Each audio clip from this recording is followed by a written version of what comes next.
अभी हाल ही में अभ्यर्थियों के द्वारा ईएसबी में जो है आरटीआई लगाई गई और आरटीआई के जवाब में ईएसबी ने क्या जवाब दिया है, ये बड़ा चौंकाने वाला है। क्योंकि इससे पहले जो जिक्र होता था वो सिर्फ 18/105/2021 का ही होता था, लेकिन अब उन्होंने ये चीज़ भी मेंशन कर दी है कि वो खारिज हो गई है। और खारिज होने के बाद अन्य याचिकाओं का उन्होंने हवाला दिया है इसमें, जिसमें हम देखेंगे 5901 और 3668 का भी इसमें उन्होंने जिक्र किया है, जो कि बिल्कुल गलत है।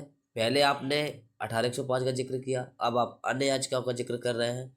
ये दोहरी मानसिकता जो विभाग की है, ऐसा नहीं स्कूल शिक्षा विभाग की हो या ईएसबी की हो, या कहें कि सरकार की, जो वर्तमान सरकार है जिसकी, उनके द्वारा इस तरीके की है। अगर सरकार चाहती तो इस तरीके के जवाब पेश न करवाती, क्योंकि अगर आप चाहते हैं कि जब वो मूल याचिका, जिस याचिका में आपने जिक्र करके रोका था, देखो किसी को ये कह के रोक देना कि भैया मैं आपको खाना नहीं दूंगा, है ना, फिर आप कहो कि मैं आपको खाना कभी ही नहीं दूंगा, ये तो गलत है ना। या तो फिर आप पहले मना कर दो कि हम आपको कभी देंगे ही नहीं, या हम आपको बिल्कुल हमने नोटिफिकेशन में दिया, जब सब कुछ करवाया और सब कुछ आपको हमने आपका जिक्र किया, लेकिन अब हम जो हमारे यहाँ कानून बना हुआ है उसके तहत भी हम भर्ती नहीं करेंगे, हम अपने हिसाब से करेंगे। तो आप पहले बता देते, पहले आप इन याचिकाओं का जिक्र कर देते। जब आपने 18/105 का जिक्र किया था, उस समय इन याचिकाओं का जिक्र कर देते। पहले तो आपने 10105 से रोका, अब आप इनका जिक्र कर रहे हो। तो ये दोहरी मानसिकता और प्रताड़ना करने वाली अभ्यर्थियों के लिए बहुत गलत है। तो अभी 25 तारीख को ये जवाब मिला है, और जिन अभ्यर्थियों ने लगाया उनको ये आरटीआई में ये बताया गया है। ठीक है। सूचना का अधिकार अधिनियम 2005 की धारा 6(1) के अंतर्गत चाहिए गई जानकारी के संबंध में अपील आवेदन दिनांक 12/3/2025 कार्यालय पोर्टल से प्राप्त दिनांक 12/3/2025। ठीक है। तो ये 12 मार्च को लगाई गई थी।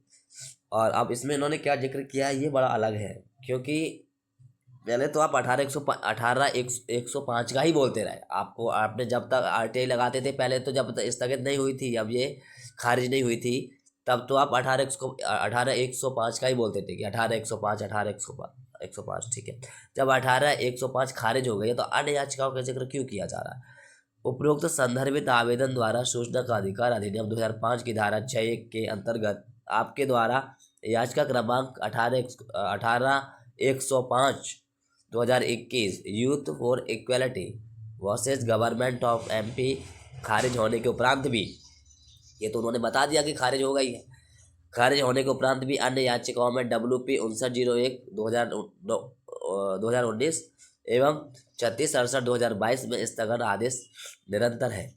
साथ ही माननीय उच्च न्यायालय के अंतरिम निर्णयों के परिप्रेक्ष्य में ईएसबी को मार्गदर्शन दिनांक 27/1/2024 को प्रदान किया गया है। मध्य प्रदेश शासन सामान्य प्रशासन विभाग के पत्र क्रमांक जो भी है ये लिखा है, दिनांक 11/3/2025 द्वारा यथावत रखा गया है। तो अब ये जिक्र कर रहे हैं 5901/2019 का और 3668/2022 का। और उन्होंने कहा है कि सुप्रीम कोर्ट से जो माननीय सुप्रीम कोर्ट से जो डिसाइड होगा उसके आधार पर। तो ये दोनों याचिकाएं माननीय सुप्रीम कोर्ट में लगी हुई है, आप सबको पता है।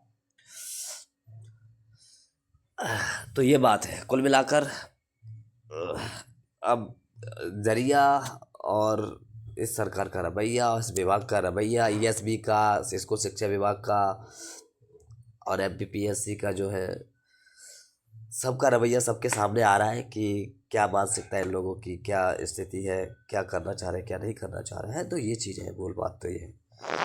ठीक है। धन्यवाद।